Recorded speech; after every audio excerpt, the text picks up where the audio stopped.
Hare Stadium on the gorgeous campus of Auburn University. Home today to a celebration of Tigers football. Year 2 of the Hugh Freeze era, where a blend of veterans, fresh faces, and bright young stars have brightened expectations around this proud program with incredible tradition. Hope springs eternal here at Pat Dye Field in Jordan-Hare Stadium, and a great turnout here as well. This building holds 88,000 plus, and a nice turnout in the house as we begin. Thorne out of the shotgun formation, handing it off, and it's Jarquez Hunter for a short pickup and one play into spring ball, and we've got a flag on the field.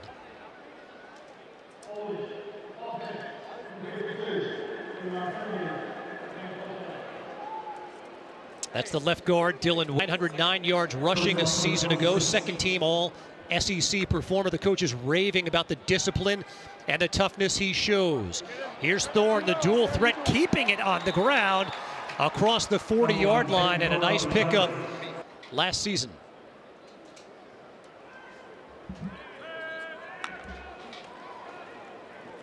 Thorne out of the shotgun, throwing to the far sideline, and it's completed to Cam Coleman, and we've spent some time talking about him. Field right now, you see Holden Gerner under center, the backup quarterback, flanked by Jeremiah Cobb, and Gerner will throw on first down. It's a bullet to the far sideline and complete to Jay Fair. Notable action coming in the Music City Bowl, where he was 1 of 6 passing for 8 yards. Takes a shot downfield along the far sideline and way out of the reach of Jay Fair, with nice coverage by Caleb Wooden. Gerner will hand it off, and Jeremiah Cobb touched up in the backfield before finding an edge, and some big contact here in the spring with carries for 172 yards as a true freshman. And you see the tempo here with the Auburn offense, but nothing doing right there. 4 10-minute quarters. We see Hank Brown, the third-string quarterback, in the game for the first time. Brown will air this one out in a big way, and what a throw and catch. And it's the sensational Cam Coleman in uniform.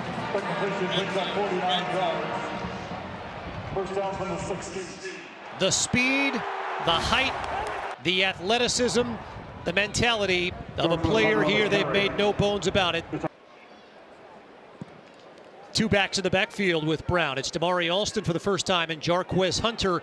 And this is Alston on the carry, and absolutely nothing doing there. And Brown is a guy who had moments in the Music City Bowl. He was 7 of 9 throwing the ball, throwing to the end zone to the near side and out of the reach of Coleman. And that's a pretty good recipe, I would think, for the redshirt. Or rather, it's the freshman Towns McGuff. Field goal attempt is up, and it is good. The true freshman, January enrollee, who kicked a 60-yard field goal at Auburn. Get to see Walker White, the dynamic true freshman, another one of these January enrollees. They are thrilled about his arm strength, and you see it on that throw right there to Camden Brown across midfield down to the 41-yard line, a 22-yard pickup.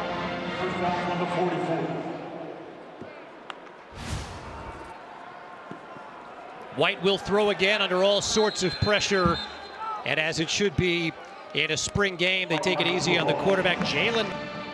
But the first big defensive play in this Auburn spring game.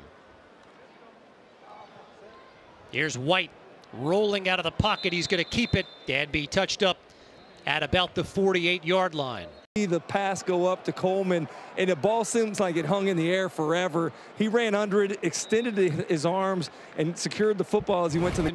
Struck by the play of Camden Brown, who's dealt with injury in this camp as well. Yeah, I mean, I think it's been the allure of what Camden Brown can bring you, right? I mean, we've talked about his name the last couple years. He excites the fan base with that running backs and shallow crosses to some receivers. But he took what the defense gave him, right? And that's part of what you got to do as a quarterback, is not try to do too much, understand what the defense is giving, and taking that. And that time on the throw down the field to Coleman, he realized he had outside leverage in coverage on the receiver. No safety in the middle of the field. Took a shot. Played his high school ball under Trent Dilfer. Won a Tennessee Division II AA state championship as well. And here is a completion along the near side down to the 30-yard line. We see Peyton Thorne throwing the ball season. Yeah, I think the upside is tremendous. So, you saw times where he looks great. I go back to that 3-game stretch. After the Ole Miss game last year, it was Coach Freeze that decided he needed to be a little bit more involved and step back against New Mexico State and played all right against Alabama. But I really think there's a lot of potential here, given the fact that he gets another spring or a first spring under his belt the rest of the offseason and takes over as the starter in the fall for the 2nd year in a row. Very well, that's a primary focus of this offense, and you'll see it do it out of 12 personnel a lot, right? 1 back, 2 tight ends. I think the tight ends are going to be an integral part of this offensive success this year. We know about Rivaldo Fairweather, what he brings in terms of matchup issues and versatility. Fairweather take advantage of that size advantage that he has. They will keep it on the ground. They try to use Damari Alston as a battering ram to get down to the 2-yard line. Hands. We got number 8 in the slot, Cam Coleman, but they will keep it on the ground. And Alston, nothing doing there. DJ Barber, once again, part of the interior of that defensive line. So you can get it down and speak it fluently so you can just react instead of having to think as the fall rolls around. 4th and 1, Thorne to Rivaldo Fairweather, and he is shut down at the 2-yard line. What a stand by this defense. Kensley Lador-Faustin, one of the first ones, Chris, to get there. Yeah, great job in reading that as Fairweather came across the formation there. I think the thing that stood out to me so far from this defense as we watched him today is the lever in the game. And Holden will throw on 1st down as he rolls to his right and completes to the near sideline to Camden Brown, Chris. And Cam Coleman. So you got a little size that creates a matchup issue for the smaller corners. They'll keep it on the ground, and a bit of an opening for Jeremiah Cobb in between. Here or will be here soon at Auburn University. 2-minute warning here in the 2nd quarter of the A game. And Gerner will throw. That one broke it up and almost intercepted. We see a flag on the play.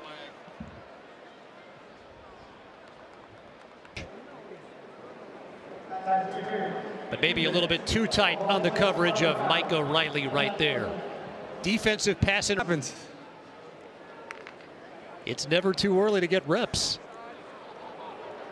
Gerner will throw to the end zone. Oh, what a play in that secondary. They were looking for Camden Brown, but it was broken up by Kayan Lee. That was amazing. This one is completed, and again, Chris, it's back to Camden Brown. Lee on the tackle, but Brown has really made an impact in this. Jeremiah Cobb and Brian Battie in the backfield with Gerner, and they hand it to Cobb, and again, not much doing on. It's coming on during the spring. Certainly ended up having a great season, being the leading tackler for Auburn last year. Ball on the ground on the completion to Brandon Frazier. All right, so Gerner with another opportunity. And a hookup here with Robert Lewis, the Georgia State transfer. That's a good throw right there. You mentioned Lewis had leverage, so he threw it to the back shoulder of the receiver, and Lewis was able to bring it in. All right, so Chris, they spike the ball here, 3 timeouts to go, but this another. The ball is out of the question. All right, so the offense looking to find the end zone for the first time. Can't Gerner, do that. Oh boy. Cannot do that. That's an opportunity. Hugh Freeze getting after Gerner right there. You have to throw. Who accounts for the defensive scoring? That's a great. The 27 points. Where'd they get that from? Right. There's a lot of credit there that will want to be taken. Here's Magoo from 33 yards. 33 from 33, and it is perfect. And it does go differently, but at the end of the day, that's a coach's job. Put players out there that are going to play the way that they're coached in practice. One of those players is Justin. 3s on 3s right now. Coach Freeze decided he wanted to go good on good. So for the first series of the second half, we got the 3s going against one another, and then the next. About, as Chris put it, the coaching staff has put it, he's been swimming a bit in camp, trying to take it all in, but they love the elite arm strength he possesses. So true. And Walker, one of those guys that hit the ground running. He's benefited greatly from being here in the winter and in the spring, and they say the summer obviously as well, really before the clock even starts for Walker. It's understanding the verbiage and more than anything, just getting reps. Slings it here, and it's a bit too high for Jake Cruz. Some of the RPO and zone read stuff he's being asked to run. Chris, how about the overall speed as we see Christian Burnett pounded forward? Looks to be upgraded from what it was last year. Now, again, I was here at the spring game when it was an absolute deluge, but I think you're seeing a little bit more of that talent and athleticism and speed that Coach Freeze has talked about wanting to recruit. And, it's going to be interesting to see if you can match, the understanding of the game, the understanding of the offense with the... 4 receivers with Justin Jones in the backfield with Walker White. Over the middle and in and out of the midst of Dylan Gentry. Now, this is a big drive here. It's getting late in the game. We're down 3 scores, so we're going to have to there's an RPO there to Cam Coleman. Let's see him go, see if he can go make a play. He almost caught it. It looked like interference. I guess it's not. As young as he is, There's another one. That's a good stack there, too. That's a good ball by Peyton. Really good. That's our offense right there, You call a run play and you play on the field. Robert Lewis did a good job. He released him and then stacked back on top of him and gave us somewhere to throw it. The worst thing you do as a receiver to a quarterback is release and stay with width. You have to rep the heck out of that. There's Jalen McLeod showing up, which he ought to be on the sideline. We already know what he can do. Is that a bad read? On spring practice, you don't work a ton of that, We'll see what we do here. Valdo's trying to win on it, and that's a really good read by Peyton. Really good. What have you seen from him this spring that you've been most impressed with? The last 2 weeks, I thought he's taken a huge step against zone coverage. I just think he's getting more and more confident. Now we got to get some running backs, get through those creases there. And is that just delaying in terms of us down here? It looks like, and play zone coverage. And so I don't really like our matchup to the. That's a good call. If you can outrun the Mike, it's a really good call. It's a good play by the Mike. He's really good. Robert Woodard, freshman, that's really had a good do. They know what I'm going to do. And I feel like that's the theme throughout the staff now, right? Oh, is that something he should have been able to see coming off the right side? Yes, he should have opened that protection probably. I didn't see. Man, what they want, Let's see how he does from this little chip shot, though. Very nice rhythm there. Wish my golf swing was as calm as that is. I think T, one of the most dynamic kick returners in the game, also a weapon running the football. Brown's going to air this one out down the middle of the field and incomplete in the end zone. That's a bad throw right there, and I hate to be critical, but. All right, so Brown out of the backfield, pass is complete. Nice move inside the 30 down to the 25-yard line by Brian Batty, and he's one of the more elusive players on this team. Miss. That throw missing. That time they were looking in the direction of big Mike O'Reilly. Complimentary of Kent Austin. I think we'd be remiss not to talk about the coaching ability at the quarterback position that Kent Austin and the tutelage that he's able to provide some of these quarterbacks. Chris, he said he's the best quarterbacks coach he's ever been around. Chris, and again, the change in coordinators, not just assistant coaches, but coordinators, as they look to the end zone. And again, great coverage. They were trying to find Jay Fair, but J.C. Hart makes a big play. Field goal try, Kev. I think Coach Freeze did this for us on purpose. That's right. You asked for it, you're going to get it here. Towns Magoo from 43 for the 4th time in this spring game. He's got it. Now we're not going to get the 27 kicking field goal. And playing the role of the Penguin here today. Here's Walker White rolling and firing too high in the direction of Dylan Gentry. It's got to get out earlier, right? And that's one of the things better with understanding when he needs to let it go. So, Chris, what's that communication going to be like from the coaching staff to Walker White? When they go back and watch meetings? Yeah. I watch the film in meetings. I think this is what you expect, right? It's what we've talked about with the coaches. He's got all the time. You draw off the defender there on 3rd down. Ball's got to be snapped there. Catch the defender off sides, get that penalty, have yourself a little bit more manageable 3rd down opportunity. Instead, on 3rd and 10, White drops it off to Justin Jones, who gets close to the 1st down marker down at around the 30-yard line.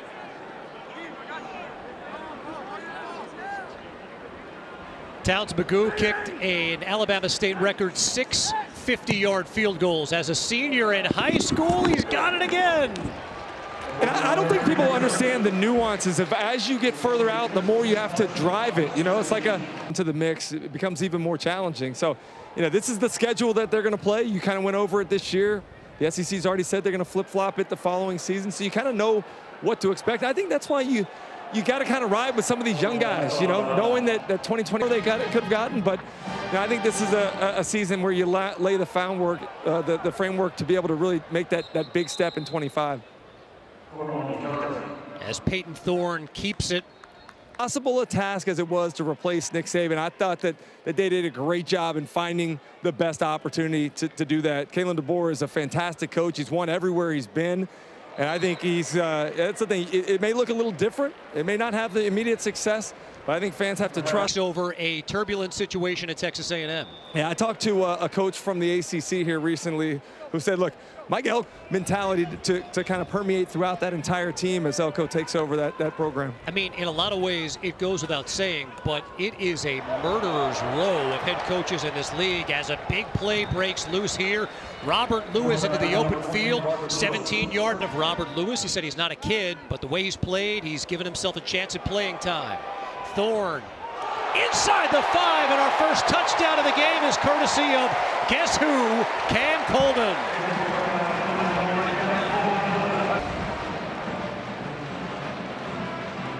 "34-yard touchdown, Chris, from Peyton Thorne to Cam Coleman." That part of the field, that's what you do when you have one-on-one coverage. Throw the ball up to your big 6'3" wide receiver, let him make a play. Trust him that he's either going to go catch it or knock it down. That time the defensive back did not do a good job of getting his head around. This has been one of those stories that rarely do things live up to the way they're hyped to be, but the Cam Coleman story.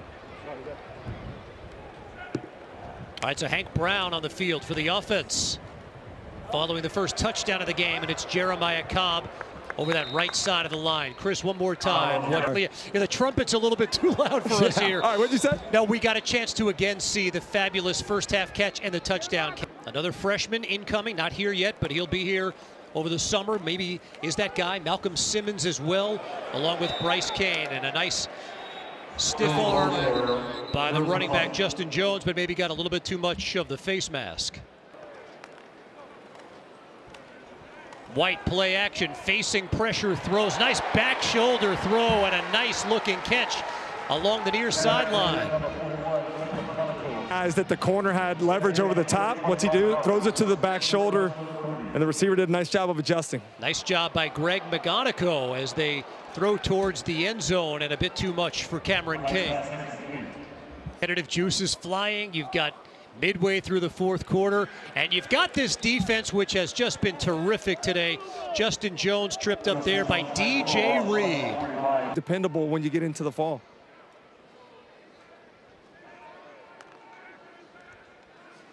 Jones is the man in motion. White over the middle. He's got a man. He's got an opening before he's thrown down. Dylan Gentry, another freshman, local product out of Phoenix City. White, he had two Auburn defenders breathing right down his neck. He stood in there. I know he didn't think he was going to get hit in the scrimmage today, but he stood in there and delivered a strike over the middle. Yeah, Chris, there is some heat on that fastball, isn't there? It's tough to do. I mean, even if you know you're not getting hit, right? I know you're looking for it, yeah, right? You need something to the receivers. White to the left. There's your slant. And boy, a late flag there. And that's one of those RPOs. Execute those RPOs. How many touchdowns they throw while their offensive line's in run protection instead of dropping back more passively in pass protection. That time, I thought White did a good job of reading his key, throwing the ball in there, giving his guy a chance. And extend our window here. There you go. That's what we needed before. Yep. You can see my bias coming out, right? You know, the offensive. White dancing in the pocket, and he throws it away. And again, great penetration. And it's Joe Frazier Jr. leading the way. The orchestration of this one, Towns Magoo from 26. Surprise, surprise. We showed up in Auburn for the spring game, and we got said has really come on here in the spring. And if they want competition at the position, here's an opportunity to maybe shorten up the gap, shrink it a little bit there as he completes one to Robert Lewis.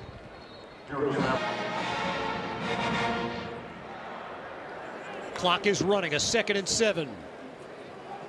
Gerner hands it off. And about 2-3 yards as Damari Alston pushes things forward. Get Coach Freeze at the end here. Take us home, you know? I love that idea. Here's Gerner.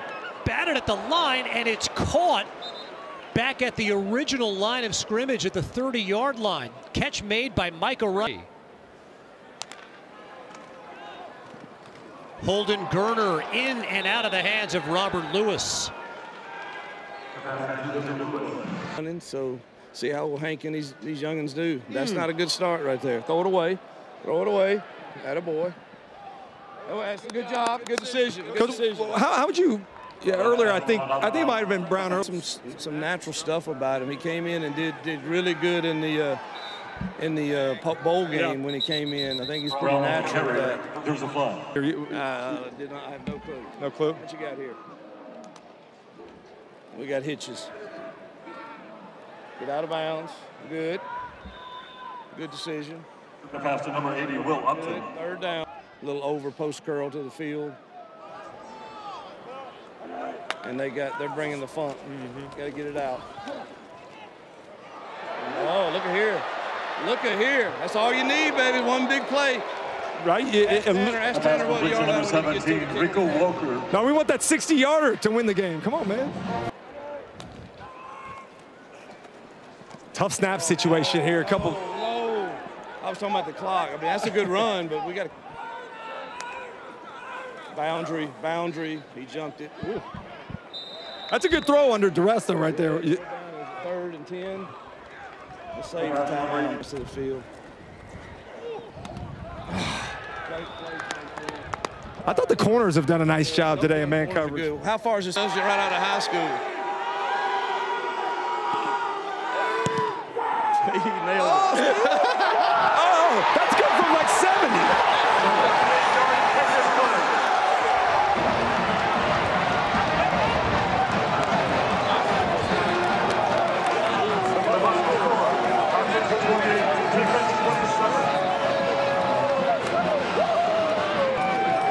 What a moment. What a moment by Towns Magoo. 58-yard field goal, his 7th made field goal of the game.